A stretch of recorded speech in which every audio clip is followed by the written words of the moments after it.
इतने ध्यान से आप सब सुन रहे हैं और जैसे योगेन भाई ने बताया कि काफ़ी देर से कार्यक्रम शुरू हुआ, काफ़ी इंतज़ार किया आपने, उस सब के लिए आप सबका भी धन्यवाद।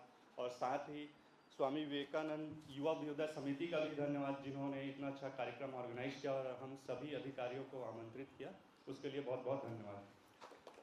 टाइम मैनेजमेंट की बात है तो ये बहुत आवश्यक है कि जब हम बड़ा लक्ष्य चुन रहे हैं, चाहे CGPSC हो, व्यापम हो या किसी भी तरह के एग्ज़ाम की तैयारी के लिए, निश्चित तौर पर हमें अपने समय का ज्ञान होना चाहिए कि हमारे पास कितना समय है। हमको पहले ये निर्धारित करना चाहिए कि अगर हम कोई भी एग्ज़ाम दे रहे हैं तो हम कितना समय उसको दे सकते हैं, यानी कि हम कितना साल उसको देंगे, क्योंकि कोई भी एग्ज़ाम हो वो हमारा समय सबसे ज़्यादा कीमती है, एग्ज़ाम से भी ज़्यादा कीमती हमारा समय होता है। ठीक है, तो हमें ये निर्धारित करना होगा कि हमें कितना अटेम्प्ट देना है या कितने साल हमें देने हैं। अक्सर मैंने देखा है कि काफ़ी उम्र गुजर जाती है एग्ज़ाम देते देते और हम उस मनोदशा से बाहर ही निकल पाते कि एग्ज़ाम के लिए हमने जिसके लिए हमने शुरू किया था, हमने अपनी जीवन की बेहतरी के लिए एग्ज़ाम की शुरुआत की थी और हम उसी के हवाले हो जाते हैं हमारा पूरा जीवन। तो ये नहीं करना है, हमको निर्धारित करना पड़ेगा कि हमें कितना समय या कितना अटेम्प्ट देना है। ठीक है, ये एक बड़ा फ्रेम है कि हमको कितना समय देना है।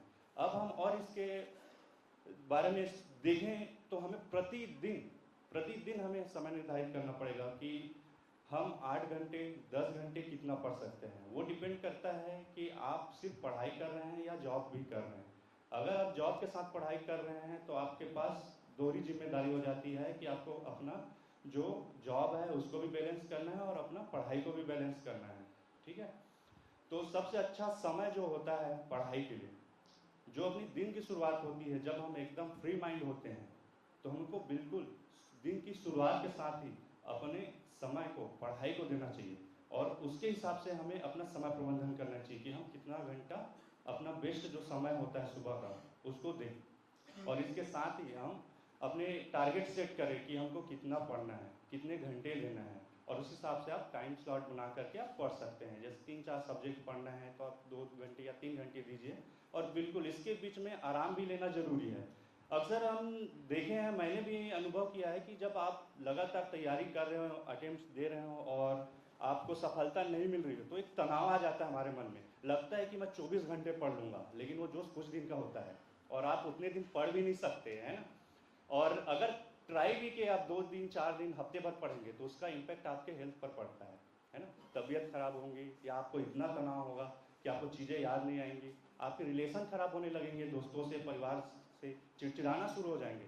तो जब बड़े लक्ष्य तैयार करें तो आप ये सारी चीज़ें आपको ध्यान में रखना होगा कि क्या क्या चीज़ें हैं जो हमको प्रभावित कर सकती है ना। कि हम तैयारी करेंगे तो निश्चित तौर पर हमको तनाव तो होगा ही, और वो तनाव को दूर भी कैसे होगा, आपके समय प्रबंधन से। वो यूं कि आपको जैसे हफ्ते में आपको पूरे 7 दिन नहीं पढ़ना है, आप 6 दिन पढ़िए और 1 दिन रेस्ट लीजिए, खूब सोइए या कहीं आसपास घूमने जाइए, दोस्तों के साथ बातचीत करिए, है ना। अपना मस्त समय एंजॉय करिए ताकि आप फिर से रिफ्रेश हो जाए अगले 6 दिनों के मेहनत के लिए। ठीक है, तो जब आप तनाव रहित होंगे, आप एकदम फ्री माइंड से पढ़ेंगे, तब चीज़ें आपको फटाफट याद होंगी।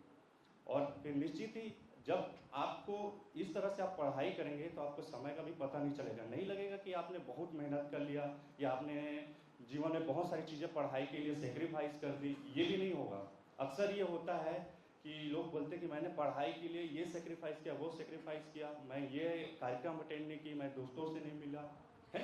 तो ये सब चीज़ें आती है, तो इन सब को भी प्रबंधन करना जरूरी है, तभी आप क्या होंगे, आप समय के साथ आगे बढ़ेंगे बिना किसी चीज़ को मिस किए। एक बेहतर प्रबंधन से ही आप पढ़ाई भी होगा और चयन भी होगा। ठीक है, मैं अपने बारे में बताऊं तो ये मेरा चौथा अटेम्प्ट था जिसमें मेरा सिलेक्शन हुआ। पहले के 3 अटेम्प्ट में मेरा कोई सिलेक्शन नहीं था, न ही किसी तरह की नौकरी में थे। मैंने विशुद्ध रूप से सिर्फ और सिर्फ पढ़ाई किया, कहीं कोई नौकरी भी नहीं था। उसका कारण ये था कि घर वालों का साथ था, है ना, और अच्छे दोस्तों की भी संगति मिली जिन्होंने हमेशा मोटिवेट किया। तो ये भी कहना चाहूँगा कि हमेशा पॉजिटिव लोगों के साथ आप लोग रहें, जो आपको हमेशा मोटिवेट करे, जो आपको समझे आप किस दौर से गुजर रहे हैं। ठीक है, तो ये बहुत ज़रूरी है।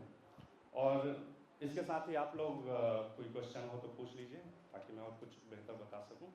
बोलते हैं जॉब में पॉलिटिकल प्रेशर रहता है, वो सही है या गलत है? जी, एक बार और पॉलिटिकल प्रेशर रहता है बोलते दीदी आप जीवन के बारे में पॉलिटिकल प्रेशर रहता है या सही है या मतलब ध्यान है?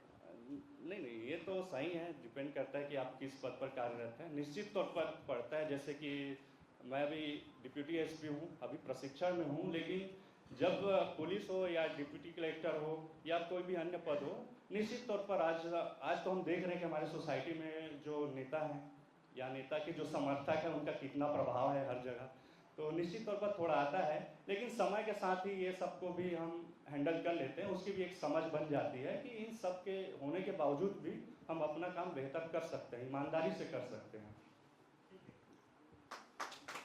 Thank you.